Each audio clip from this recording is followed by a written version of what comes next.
Ready? 5 seconds.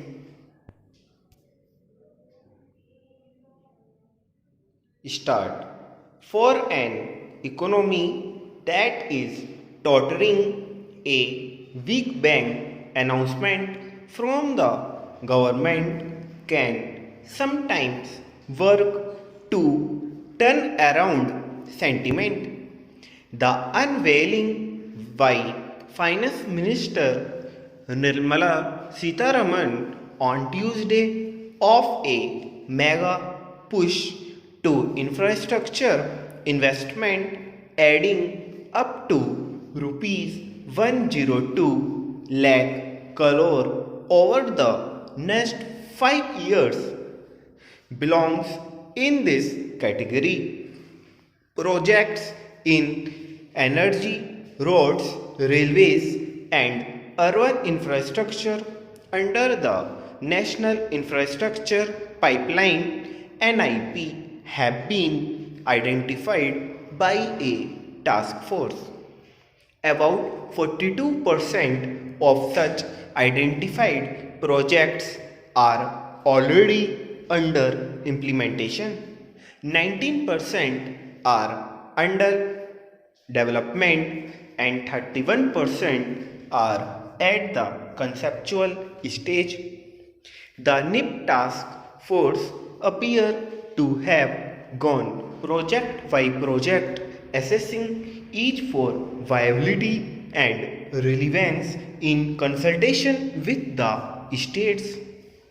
Considering that the NIP will be like a window to the future, a constant review becomes paramount if this is not to degenerate into a mere collation and listing of projects. A periodic review, as promised by the Finance Ministry, is necessary.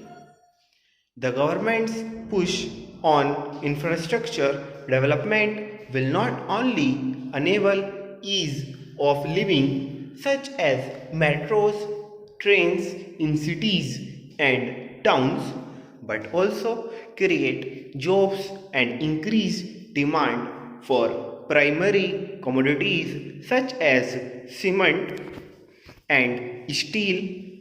From this perspective, this push to invest in infrastructure is welcome.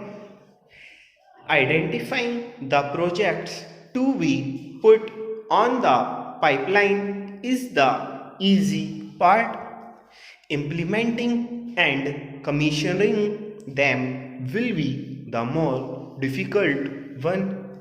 There are a few hurdles that the NIP task force needs to watch out for. First, the financing plan assumes that the center and the states will fund 39% each, while the private sector will chip in with 22% of the outlay. Going by the present fiscal situation, it will be some small challenge for the center to raise rupees 39 lakh crore even if it is over the next 5 years. The financial position of states is even more perilous. Second, the 22 lakh crore expected from private investment also looks steep considering the lack of appetite for fresh investment by the private sector in the last few years. In fact, this factor has been a major drag on economic growth. Even the scale of investment that will play an important role, and it remains to be seen if banks have gotten over their apprehensions on infrastructure financing as a major part of their bad loans originated there. Finally, cooperation from states becomes very important in implementing infrastructure projects. The experience on this count has not been very happy till now. While these are genuine obstacles that the task force needs to manage, these should not detract from the need for a concerted effort to invest in infrastructure. The key will be following up and reviewing the pipeline at regular intervals. Stop.